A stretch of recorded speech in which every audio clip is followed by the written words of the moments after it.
Picture two people locked in a furious online debate. Both sides are firing off paragraphs, citing sources, and refusing to yield a single inch.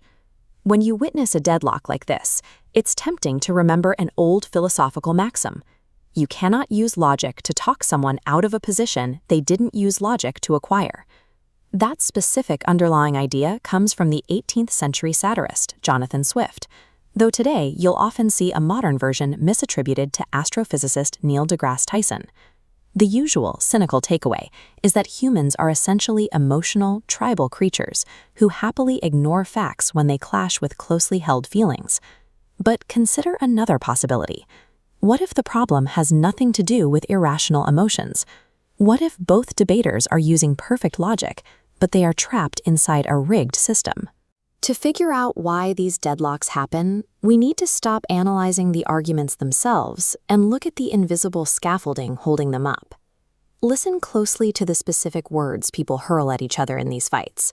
Words like normal, property, value, or human nature. These terms carry what philosopher Bry Willis calls an ontological grammar. They are inherited conceptual structures. Think of this grammar as a hidden rulebook. It dictates what kinds of things are allowed to exist in a debate, and which questions even make sense to ask. Without either person noticing, these everyday words are actively smuggling an entire predetermined worldview into the conversation. Long before the first logical point is scored, this hidden grammar has already drawn the boundaries of reality, making the actual debate completely futile. Concepts like gender or intrinsic value did not fall from the sky as untouched laws of the universe. They have a messy history.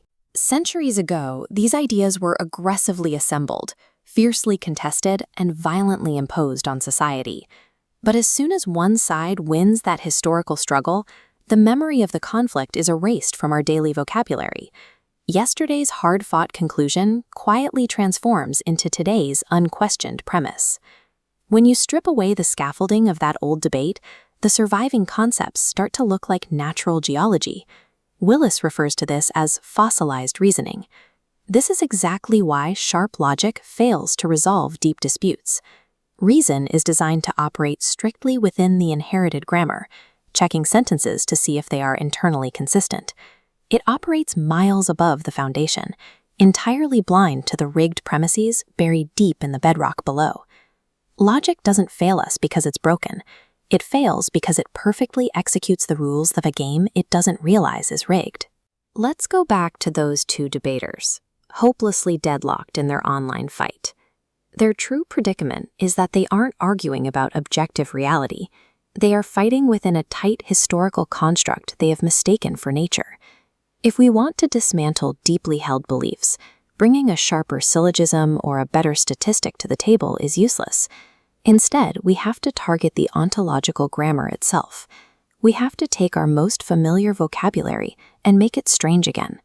By questioning these foundational terms, what looks like an inevitable, solid reality finally reveals itself as a man-made construction. The only way to truly change a mind, even your own, is to unfossilize the reasoning that built our world. We have to look past the logic and start interrogating the words themselves.